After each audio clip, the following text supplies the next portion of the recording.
What would you do if a single act of courage could rewrite your entire life? The city roared around Letitia, a relentless pulse of horns, chatter, and footsteps.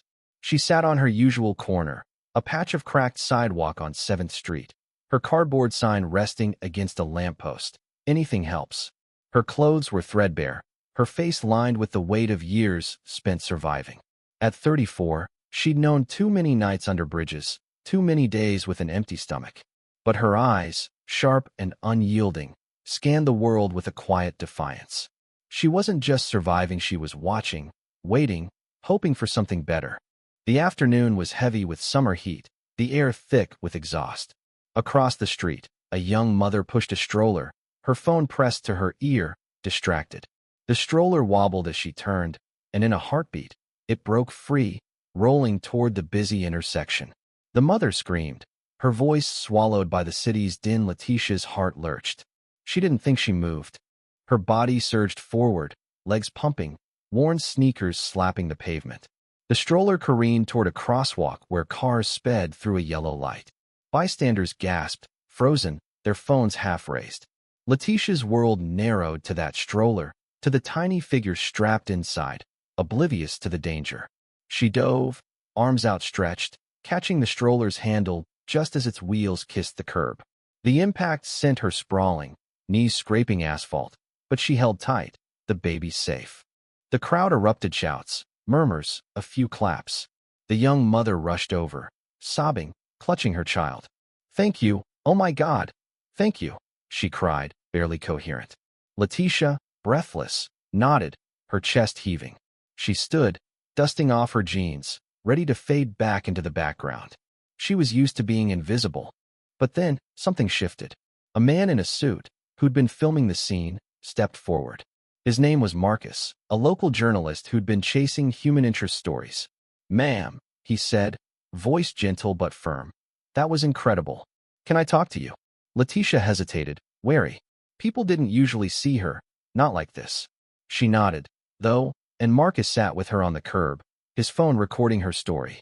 She spoke quietly at first about losing her job as a nurse's aide, about the eviction that followed, about the shelters that turned her away when beds ran out. Her voice cracked when she mentioned her daughter, now 12, living with Letitia's sister because she couldn't provide a home. Marcus listened, his eyes softening. The crowd lingered, some dropping bills into her coffee can, others whispering to each other. Letitia didn't notice the phones pointed her way, capturing every word. By evening, Marcus's video was online. The headline read, "Homeless hero saves baby, her story will break your heart." It spread like wildfire. Comments poured in. "She's a hero. Why is she on the streets? We need to help her." Strangers shared the video, and within hours, a crowdfunding campaign appeared, started by a woman named Sarah who'd been in the crowd that day. Sarah, a single mom herself, wrote, "This woman saved a child. Let's give her a chance at a new life." Letitia didn't know any of this until the next morning. She woke under her usual bridge, her blanket damp from dew, to find Marcus waiting. "You need to see this," he said, showing her his phone. The crowdfunding page had raised $10,000 overnight. Letitia stared, disbelieving. "That's for me," she whispered. Marcus nodded. "And it's still growing." The twist came that afternoon.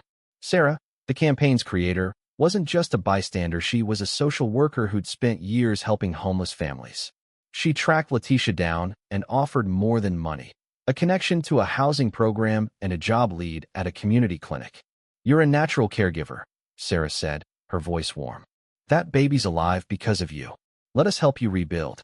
Days turned to weeks, and the city rallied. The fund grew to $50,000, enough for a deposit on a small apartment. The clinic hired Letitia as a medical assistant, her skills rusty but intact. She cried the day she signed the lease, her daughter's hand in hers, their first real home in years. The crowd's fleeting attention had sparked a movement, not just for Letitia but for others like her. Marcus's articles kept shining a light, and Sarah's network expanded, linking more families to resources. Letitia stood in her new living room, sunlight streaming through the window, her daughter laughing over a board game. She wasn't invisible anymore. One moment of courage had rippled outward, touching lives she'd never know. The city hadn't just seen her, it had changed for her. "Yendi,"